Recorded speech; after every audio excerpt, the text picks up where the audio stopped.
Oh, geez, that's super zoomed in. What's up, guys? The Utah Regionals was this past weekend, the Cinco de Mayo weekend. I didn't get to go, but I was working on a deck to go, because it was expanded, and I love expanded. It's my favorite format. So I'm going to show you the deck real quick. I was playing. Going to play Eels. So we had the 4 Dynamo, the 4 Electric. The Electric is really good because it lets you accelerate your lightning energies onto the bench Pokemon. And then you have Keldeo's Rush In ability to switch whatever active Pokemon you have into Keldeo. You normally have a Float Stone on it, so you're retreating into something else. It just helps out to get your whatever you're putting energies onto into the active spot. Uh, which I will show you now what we are using as attackers. So we have one Tapu Koko GX. Normally I just use it for the Tapu Thunder. I very rarely Sky High Claws. If I ever do, I am probably losing that game. It's because when you play it, you can put it active and put all your lightning energies. You can load your bench with lightning energies and then drop him, put 3 of them on, and then start smacking your opponent. Normally with the Thunder GX, because most of the time you're being able to hit them for 200, 250 damage with Tapu Koko. One Xurkitree, I don't use it as really an attacker. A lot of people are playing special energies, so his ability prevents him from being damaged. If your opponent's got a special energy, whether or not it's good, I'm not sure. I had games where it was amazing, and I've had games where I just discarded it at the start of the game because it's not necessary. But it is a nice card to have. With more testing, I'll know if it's great or not. Next, we have our Rayquazas. We have 2 Rayquaza EX. The Dragon Burst, discard all basic fire or all basic lightning energy attached to it. And it does 60 attack times the number of energies discarded. And most of the time, it's 3-4 energies, so it's hitting 240 damage. At most. Sometimes a little more, just depends on what your opponent has active that you need to knock out. I've had games where I had 6 basic lightning energy on it, and I'm just smacking my opponent, 6 times 60, 360 damage. Pretty good. Next is 2 Shining Rayquaza. I would rather have 1 Rayquaza EX and the 3 Shining Rayquaza, but I only have 2 Shining Rayquaza, so I figured I would just try it out. It's actually been really good. You have more than 1 accelerator. So you're just putting a bunch of energies on it and you're just smacking for 190 turn after turn. It's not the best, but I've actually really enjoyed playing him in the deck more than I did the Rayquaza EX. So that's why he's in there. I very rarely, you don't ever use Dragon Pulse. You just use Sky Judgment. It's too good to not use. And it knocks out other Dragon Pokemon, too. Like it 1-hits Rayquaza EX. So if you ever get paired in the mirror match, the Shining Rayquaza is a little bit better. Next is 2 Raikou. The Shining Body ability is really cool. Thunderlance is actually pretty awesome when you get to the late game and your opponent doesn't have... Normally I use it for basics. I've had games where I'll just, take out a Shaman here and there with it. So that's kind of why it's in there. I could probably just play 1 and have some space for something else, but I like the 2 because I've had problems with prizing stuff that I need to play. So putting in a 7th and an 8th, or an 8th and a 9th attacker is just kind of good. I think it's a good card. There's some other cards you could play over it, but I really like that it's a 2 prize attacker. And then we have 2 Tapu Lele. Just for the Wonder Tag. I've had games where I've attached energies to it and smacked for a ton of damage, but that doesn't really come out that often. You're more setting up your Rayquazas than you would want to set up the Tapu Lele. So next we've got 1 Field Blower, 1 Rescue Stretcher, and 1 Special Charge. They all serve their purposes.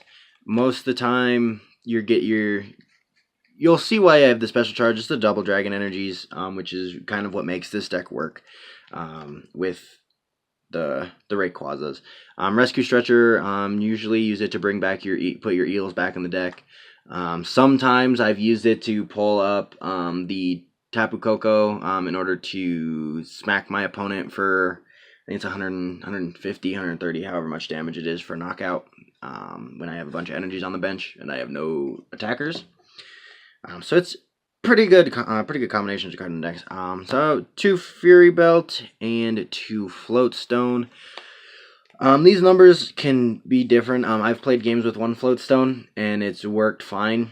I wanted to play 2 and 2 because a lot of the time your first attacker isn't gonna have it's not gonna stay, so you don't want to put a tool on it, or yeah, a tool. And then when you get to the later games and you need your float stones for your Keldeos, you have your Fighting Fury Belts to keep your Rayquazas from getting one hit by things that can do 180 damage.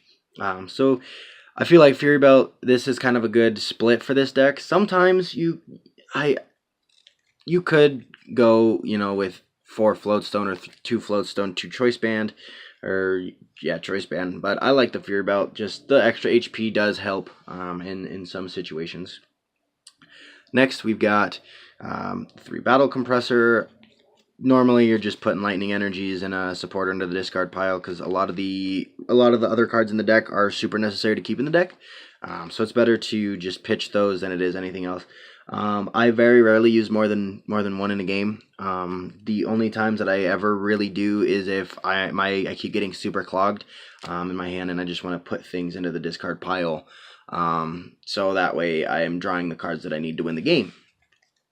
Next we have 2 Ultra Ball and 3 Level Ball. I was playing 4 Ultra Ball, but discarding a lot of the cards that you need late game with the Ultra Ball kind of sucks. So the Level Ball, it searches for your Dynamo and it searches for your Electric because they have 40 and 90 health respectively, which is the main purpose for the deck. The main purpose for the card is just getting your Dynamos in your Electric setup.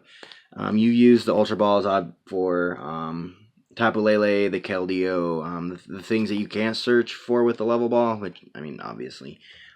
But I felt that this kind of split of balls worked out pretty well for me when I was testing. So that's just kind of what I decided to go with.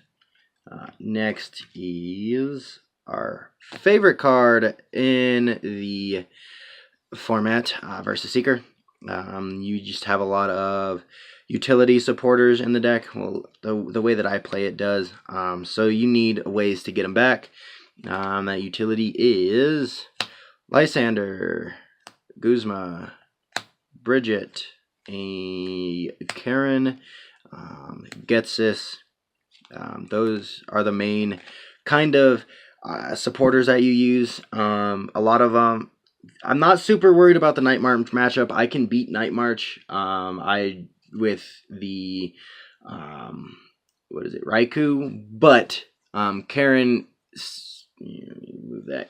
Karen is just really good to shuffle your opponent's cards. I'm gonna hit a deck box to that, and it helps you reset your eels if you get a lot of them knocked out. Bridget, I think she's kind of self-explanatory. You mostly want to get. Normally, when I Bridget, I go 2 Dynamo and a Raikou. That's normally how I play it. I think Getsis and Lysander get around a lot of the soft locks that are kind of in the format right now. As I knew that there was going to be a couple like Donphan or Zoroark, and they help you kind of maneuver around the cards that you struggle to beat a lot of the time. Next is our draw supporters. 1 Cynthia. One of my favorite characters in the whole of the Pokemon series, so that's kind of why I'm using it. It's not great, but I like the card, so I might as well use it. 1 End, just late game. I very rarely use it early game. I've used it maybe twice early game in my testing, and it's not super great. You could probably cut it for some of the other supporters, but I like to keep it to disrupt my opponent. If I get a slow start and they're down to 2 prizes. I'm going to use the end to put them down to 2 cards and keep myself from losing the game.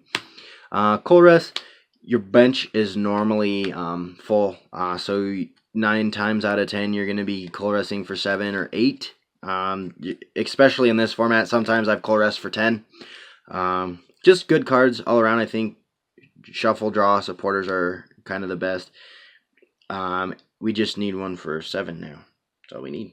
And then 2 Professor Juniper, because I don't think I need more than that. I don't have an ace spec in the deck because I don't have a computer search and I don't want to fork out the money for it. I'm pretty sure that I could have found a place for it, probably take out the other level ball. But those are the supporters, and then we'll get to the energies really fast. So this is kind of how we maintain our main attackers is the double dragon energy, because it counts as both fire and lightning energies when it's attached to one of your whatever the heck they're called, Rayquazas. And since both of them take lightning and fire to attack, this is the easiest way to do that. I was playing fire energies and then I very quickly realized that was a bad idea.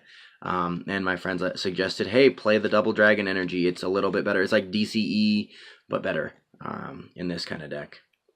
So I decided to play that over the fire energy, and the deck is a lot better, a lot more consistent, because you can attach a double dragon energy that gives you 2 energies, and then you can dynamotor 2 times onto something, and then you have a ready to attack Rayquaza for 120, 180 damage. So it's just a really good card. Probably my favorite. Like one of my favorite energies that they've ever printed. We have 4, 5, 6, 7, 8, and 9 lightning energies. Kind of the heart and soul of the deck are the lightning energies. You could play less, but I was playing with 6 or 7, sorry. Or was it 7 or 8 and 4 double dragon energies, and I just always felt like I didn't have enough energies. So I cut down on the double dragon energy and put in another lightning energy, and normally it now feels super consistent. So this is the deck I was going to take to Utah Regionals if I could go. Unfortunately, some work-related things happened, and I got kind of stuck, so I couldn't go. I guess I'm not playing the game as much, but I'm definitely going to try to hit up a couple tournaments within the next few months so I can start vlogging those. But anyway, so that's it, guys. If you have any questions on the deck or anything, just comment down below, and I will see you guys in the next video. Have a good rest of your day. Peace out.